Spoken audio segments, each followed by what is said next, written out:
Hey everyone, what's up and welcome. Today we're back and we're going to be talking about some more Battlefield 6. There's been a ton of information that's been coming out over the past handful of days, and I kind of wanted to sum it all up into one video to go over everything in extreme detail. This video is going to tell you everything that you need to know about Season 1 in terms of content that's going to be coming to the game, but in addition to that, we're going to be going through the patch notes in heavy detail and taking a look at every single individual change that is being implemented into the game, from your player to the guns, the balance, everything. If you guys enjoyed the video, likes always appreciated, but let's get straight into this. To start things off, this graphic dropped a couple of days ago. A lot of people have already seen this, but it is the content roadmap for Season 1. A lot of you guys have probably already seen this from other videos or online, but we do have 3 new maps coming over the course of Season 1, first of which is kicking off on October 28th, which is just a few days from now. We're getting Blackwell Fields. The map looks pretty cool. We're getting a new mode, new vehicle. We're getting 3 new weapons, an AR or a carbine, a sidearm, and a sniper. And we're also getting some new attachments.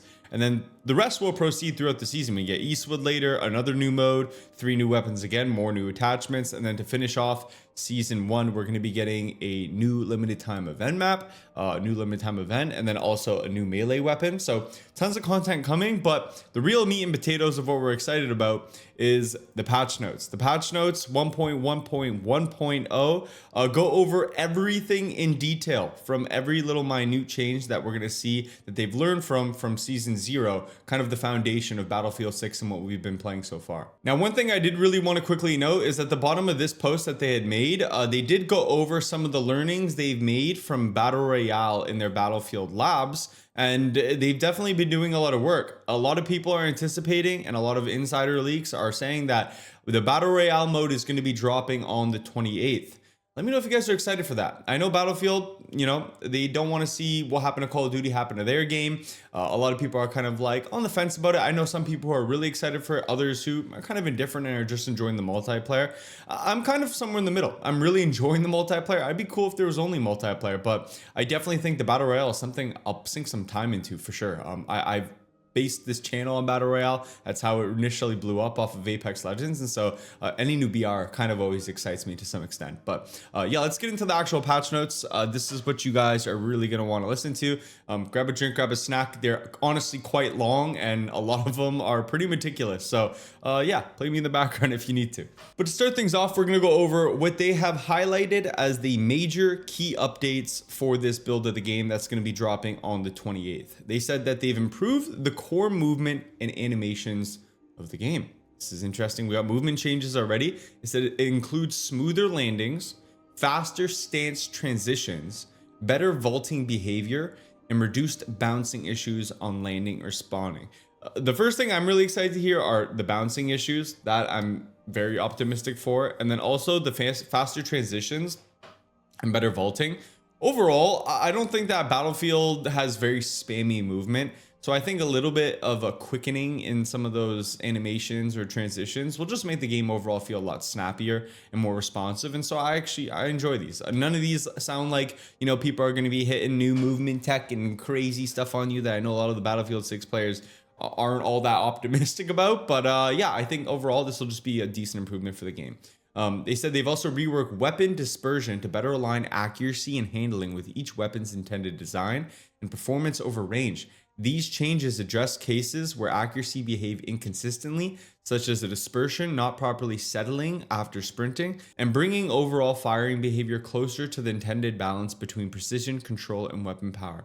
This is really good. I think a lot of people are aware at this point already that Bloom is in Battlefield 6, and there has been a little bit of a bug that causes more spread than intended in a lot of situations, which notably here they say after sprinting and then aiming down your sights, and you're still getting absurd amounts of Bloom. I feel that drastically, so I'm glad to hear this is being touched up on. Bloom isn't going anywhere. If you guys want to know how to control Bloom better, I did put out a full guide here on the channel on how to better manage and learning how to use the game's mechanics to control Bloom as effectively as possible. I'll have that at the end screen of the cards of the video if you guys want to watch it at the end, or I'll have it up in the cards here as well. Either way, I think it's worth checking out. It definitely gives you a better understanding of the game's bloom mechanics. Next, they said they have also made significant visibility and lighting improvements, which better help with exposure transitions. I know a lot of you guys are probably really happy to hear that.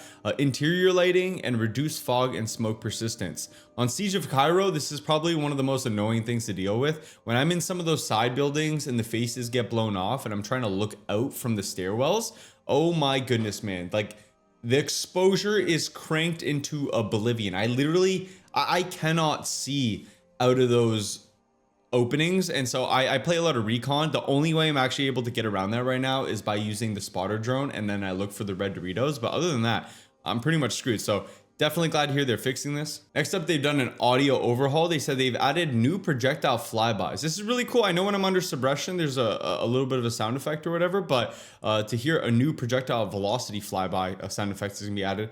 That'll be pretty cool, be pretty immersive. They've done destruction and explosion sounds, refined vehicle and weapon mixes. They've also improved haptic feedback across multiple interactions. All nice to hear. Next, they've also made UI and HUD updates for clarity and consistency, including overtime indicators, end of round fixes, and new unlock markers for weapons and gadgets. I honestly feel like they did a good job, by the way, with the end screen, the progression bar with your weapons when like all the skulls and your XP starts going up. It's very satisfying. So I'm actually, for some reason, I'd never be excited for this, but I'm kind of excited to see what they've added for these weapon and gadget, unlock markers. And to finish off the highlights, they said they've added map fixes across multiple locations, resolving spawn animations, out of bounds issues, misaligned assets, and general stability across conquest, breakthrough, and rush modes. Overall, some pretty massive improvements here. I would say this touches on most of the major critical feedback points that the community has been offering since launch. I think all of the biggest concerns people have had are addressed in this, and this is a great step into what is now the rest of the patch notes, which are the change logs. First of which we're going to go over everything that changed from a player's perspective. And then later on, we got all the changes regarding vehicles, gadgets, maps and modes. And we got UI settings, single player portal, audio, like everything in fine detail. So we'll go over all this as quickly as possible for you guys and try to do it as clear as possible. Because there's, like you saw, quite a few changes. First up, regarding player changes, we got fixed an issue where combat dive could break when diving uphill. Personally, I don't actually think I've experienced this. I know the diving is very underwhelming in Battlefield anyway. So I don't know. I don't use it like super often, to be honest, but good to know that's getting fixed. Fix an issue where players would detach from zip lines when entering at high speed. That's interesting. Also didn't experience that, but good to hear it's fixed. Improve steady aim and sight centering for more consistent precision. Good to hear. Fix an issue where movement could interrupt steady aim. Fix an issue where movement would interrupt steady aim. I can see why that'd be really annoying. They've adjusted misaligned character hitboxes for upper body and head to better match the visual models. Nice. They fixed an issue where the jump animation could play twice when aiming down sights. These are some really interesting bugs. I'm not gonna lie. I've sunk quite a few hours in the game so far, and I don't know if I've experienced like a ton of these. Landing animations now have their animation path properly centered instead of shifting to the side when landing. Good to hear. Fixed an issue where jump inaccuracy could linger too long after landing. I think I've definitely experienced this. That's 100%. Like, I know after, like, if I jump peek something, or obviously jumping causes bloom, but after I've landed and then taken the time to aim down my sights and shots still just don't exist is a little bit crazy. So glad to hear that's getting adjusted. Fixed a visual issue causing weapons to appear rotated incorrectly after spawning. Fixed an issue where throwing grenades from prone could make players appear standing in third-person view. There's actually a little bit of a bug right now with the recon drone that's kind of reminding me of it. Whenever I throw up the spotter drone, sometimes it just makes me stand up and I can't hold my initial position. I throw it out of it. It's pretty frustrating. Maybe it'll get fixed. Maybe I'll see it in this. Who knows? Fixed an animation delay when opening doors while sliding. Fixed an issue where players could get stuck while vaulting over certain objects. Never gotten stuck vaulting. Fixed a visual issue where dead players appeared alive while swimming. Fixed an issue where quick meleeing with a gadget would swap back to the primary weapon instead of the gadget. Fixed an issue where getting killed by a mine would highlight it in the kill cam. Fixed a camera jitter that could occur when entering ladders and looking down. Fixed an issue where camera and weapon sway behaved incorrectly after entering or exiting vehicles. Once again, all of this stuff would just like really result in frustrating scenarios when getting into immediate gunfights. So they've made quite a few fixes already, and like we're we're not even like halfway through this. Fix an issue where weapons of other soldiers could clip through walls when they entered your view. They fixed an issue where pistols disappeared while swimming. Improved lighting precision for visibility while hip firing and aiming down sights. Nice. That's actually really good to hear. Reduced occurrences of bouncing or landing issues when dropping onto certain objects. This is really good to hear as well. It's honestly got me killed a bunch of times. There's been some really cool moments where I fly into the air and I'm like, oh, that was pretty sick. But there's also been a lot of times where I'll like swing off a gunfight or be pinched in a corner and then peek, and I hit like a little rock and I just fly up and I die for it. Fixed an issue where the killer snapshot sometimes did not display in the kill cam. They said small improvements to weapon and camera sway for smoother movement. Hell yes. Fixed an issue where enemies could take melee damage in protected vehicle seats. Wow, weird. Fixed an issue where vaulting could fail if triggered right as the player hit an obstacle. Fixed an animation issue where repeated vaulting could cause incorrect hand placement. Bro, I'm not gonna lie. These patch notes are genuinely impressive so far. There are so many crazy little tweaks they're making. Like, I didn't even know half this stuff existed. Fixed an issue where simultaneous melee hits could make an enemy briefly invisible. Weird. Fixed an issue where soldier heads briefly disappeared during redeploy transitions. Improved training path progression display to better match actual unlocks. They fixed an issue where friendly players could clip into each other when climbing ladders. They said fix an issue preventing vaulting directly from a slide. That one's good to hear as well. Fix an issue causing the camera to rotate abruptly after a takedown. Also, let me know, by the way, I feel like takedowns are just finicky in this game. I don't know. I always run up on enemies and I hold the melee key, and sometimes it works, sometimes it doesn't. Like, it gets me killed a lot trying to hit these takedowns. I wish it was a bit more consistent. Maybe it's a skill issue. Fix an issue affecting peeking and prone transitions, ensuring both actions function correctly. Fixed a camera clipping issue when going prone while strafing. Fixed a missing third-person animation when transitioning from prone to sprint. They fixed an issue where falling while sprinting caused incorrect hand movement. Fixed visual clipping when soldiers stood too close to glass doors. Fixed jittery aim animations in third person when mounted. Fixed a bug where mounting near walls prevented aiming left or right. Fixed an issue, actually I've experienced this before, by the way. Fixed a bug where mounting near walls prevented aiming left or right. There were certain moments where I literally just couldn't move my mouse, so that was pretty frustrating. Fixed an issue where leaning, peeking, or mounting could cancel unexpectedly. Fixed an issue where third-person hit reactions were missing. Fixed an issue where third-person hit reactions were missing when hit while mounted. They said they fixed an animation issue where the character's knee clipped with the camera when falling while crouched. These are so specific, it's almost strange. Fixed takedown inconsistencies, allowing players to properly perform melee takedowns even near walls. Okay, so maybe, who knows, maybe this played some form of a factor. I mean, I know a lot of times you go to take takedowns, there are generally people sniping, you know, in corners, close to walls, so maybe that had somewhat of an impact. So they fixed an issue where taking melee damage interrupted weapon fire. Fixed multiple visibility improvements, including lighting, exposure, and fog behavior for better contrast and clarity across the maps. This is what they touched on above. Very massive change. Excited to hear that. They've improved vaulting, parachute, and door opening animations for smoother transitions. I actually always thought, maybe it's hot take, I always thought the parachute animation was the tiniest bit clunky. Like I always thought it could be cleaned up a little bit better. It's good to hear that they've made improvements. They fixed rare animation freezes for friendly soldiers reloading off screen. Fixed minor inconsistencies in mounting, peeking, and prone transitions for more reliable gameplay. They've added parachute customization for soldiers. Oh wow! Okay, we're gonna be able to customize our parachutes. That's pretty cool. Fortnite gliders heading in. Okay. They prevented unintended shoulder bump animations when equipping a weapon while sprinting. They've improved ragdoll impacts for more consistent and reliable reactions. And lastly, we have improved stance transition and landing animations to settle faster and feel smoother. Once again, just aiding in the game feeling a lot more snappy. Tons and tons of player changes. I mean, they covered the highlights, but there genuinely was so much beef in the soup. I don't know. I was gonna say, like, I was trying to do the proof in the pudding saying, but there's so much meat in here, bro. Like, even though it wasn't in the highlights, there were so many meaningful, massive changes in this little player segment alone. But we're gonna move on. We'll keep it moving.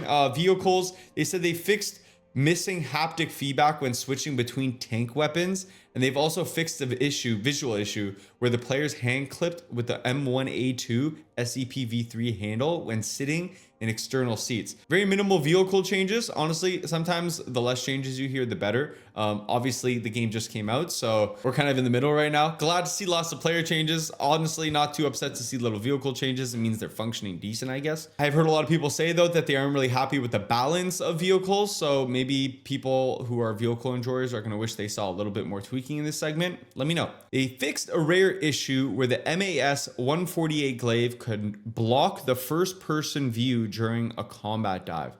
Once again, that's just very specific, very interesting. They fixed the MAS 148 glaive, a lot of issues with this thing. 148 glaive visual issue during combat dives in first person. Fixed an issue where defibrillators appeared floating during vaulting animations. Probably was disorienting. Fixed an issue where the supply pouch would sometimes not resupply correctly. Honestly, I always found the supply pouch to be a little bit of a weird pick, considering you already have the bag, and for it to not work properly, holy throw of a gadget pick in its current state. Deployable gadgets are not destroyed / removed from debris piles. AT grenades, now anti-tank grenades, now create a small size crater instead of a medium one. Oh, okay. I wonder if, that's interesting. I knew like grenades could like create like little holes, but makes me wonder how big the medium hole was now. Buildings now take more hits to be destroyed by a sledgehammer. A little bit of a sledgehammer nerf. Actually, don't know if I agree with this one. I mean, I've never been a sledgehammer enthusiast. I honestly probably have like 1 to 2 games total playtime on it.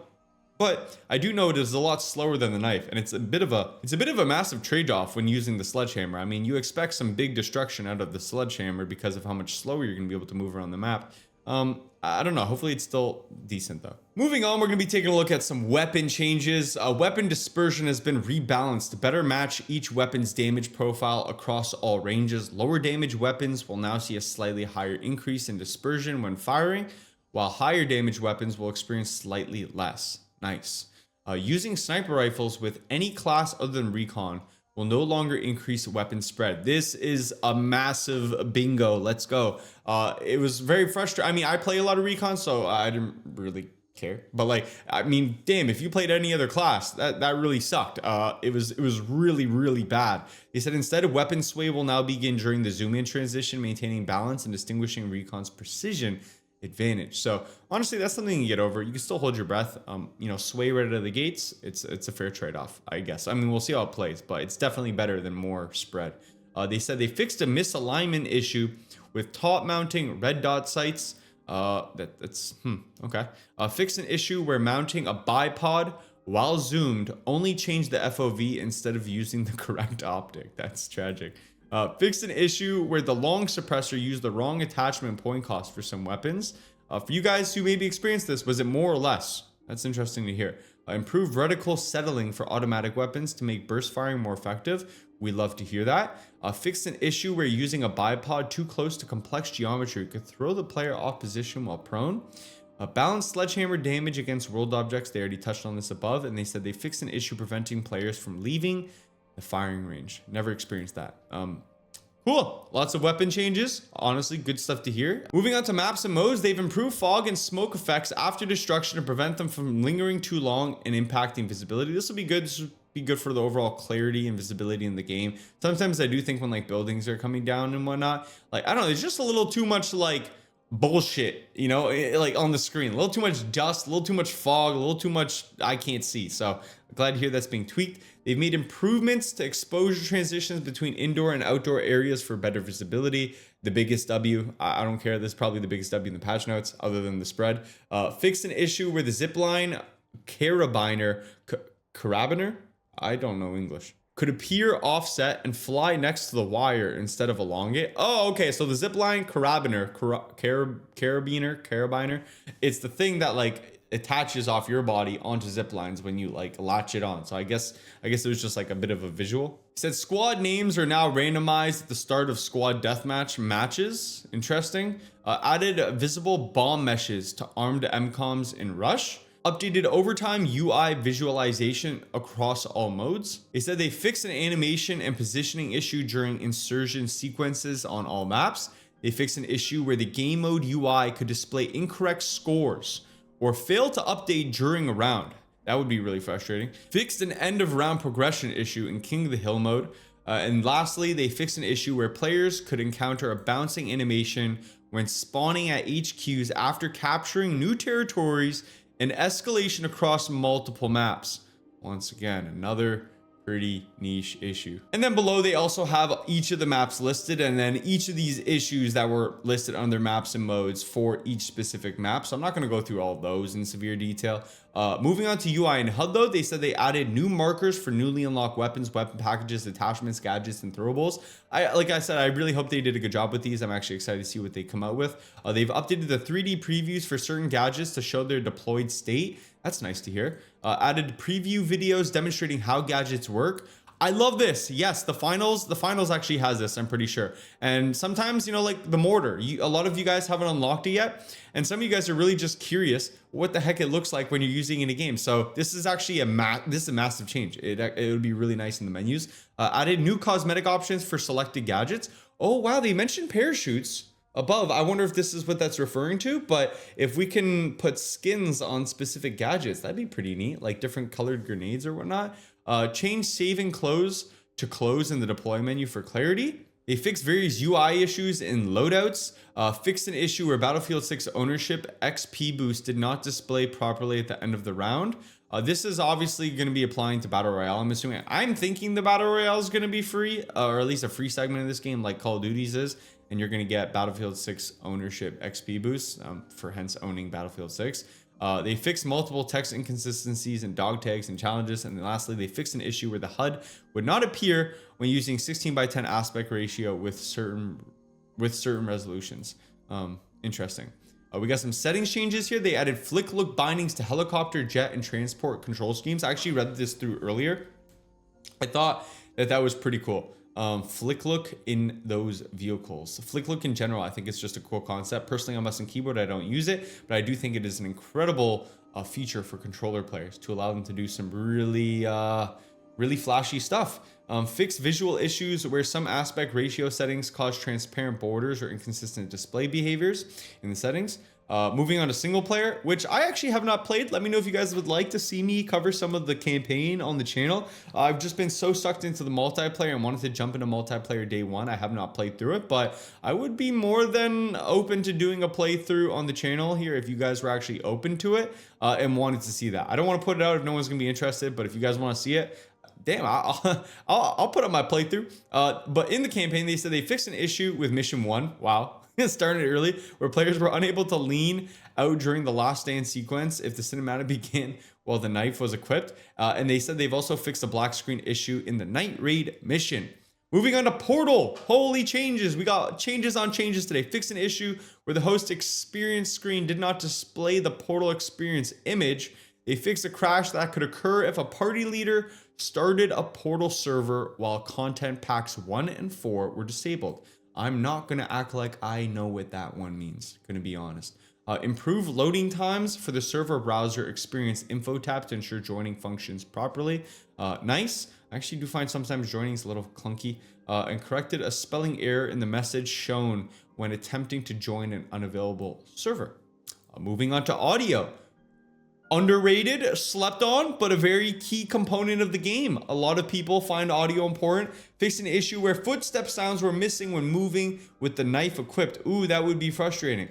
Fixed a voice line issue where directional callouts, example, enemy north, played the wrong direction. Tuned haptic feedback across multiple actions, including window, barging, defibrillator use, swimming, rocket pods mounted MGs, and sea vehicle collisions. They've polished large projectile audio with new missile rocket pod and cannon shell flyby effects. These are those flyby sound effects they were talking about earlier in the highlights. I don't know if those were in the highlights actually, but they said they've improved distancing, handling, and overall mix for more realistic impact sounds. They've updated the audio configurations for light rockets and light machine guns, refined explosion sounds, crossfades, and adjusted distance sound behavior. They said they've also improved vehicle and weapon firing audio balance, reducing noise artifacts, unwanted phasing, and oversaturation. They've added radio chatter through controller speakers. Wow. For my non-headphone enjoyers, bro. Maximum immersion right there. Fix an issue where firing range dummies and vehicle hit reaction sometimes played incorrect or processed hurt sounds. That's kind of funny. Disabled radio processing for stationary vehicle pings and fix compass orientation for ping indicators. Fix missing or incorrect ambient and destruction sounds across several maps, including Siege of Cairo, as well as missing explosion sounds for silos and tanker trailers. They've added missing ambient audio setups for environmental props like construction barriers and buses. They've added new sound effects for the bulletin and takeover sections of the main menu, including improvement reveal animations. Not gonna lie, just reworked the menu. I just heard menu and I hate the Netflix style menu. You got to get rid of that. So maybe throw that in there next time. Fix an issue where delayed challenge tab displays triggered early audio playback. They also fixed an issue where defibrillator loop sounds could get stuck when vaulting. That would be really annoying. Fix missing or out of sync reload sounds. Corrected the M39 EMR using suppressed audio when unsuppressed. I actually always wish that games just had the option to add a suppressed sound effect for your experience, like not with the enemies here, but what you experience. Customizing gun sounds would just be nice because, you know, sometimes that's the only reason I use a suppressor for the sound. They said they restored missing external sound effects for RWS gunner countermeasure mines, and they fixed an issue where soundtrack tracks cut off abruptly or skipped mid-song. And last but not least, reload audio polish for several weapons. Absolutely monstrous Gigantosaurus Rex size patch notes. Tons of changes. Let me know what you guys think of them if you're still live by the end of this video. I need some water. We're taking a sip on camera. Drop a like for the fact that my reading comprehension skills have made it past grade 5 and I was even able to make this video. Let's freaking go. Subscribe to the channel. I do stream every day live on Twitch. If you guys want to see me over there, we'll be playing the Battle Royale when it drops live. We'll be checking out Season 1 when it drops live. We've been posting lots of Battlefield 6 and we've been enjoying it a lot. And you guys do seem to be enjoying it as well on the channel. So big ups for all of that, you know? Huge. Awesome. Thanks for watching. Catch you guys in the next one. Have a great rest of your day. Appreciate y'all. Keep up, stay up. Peace out.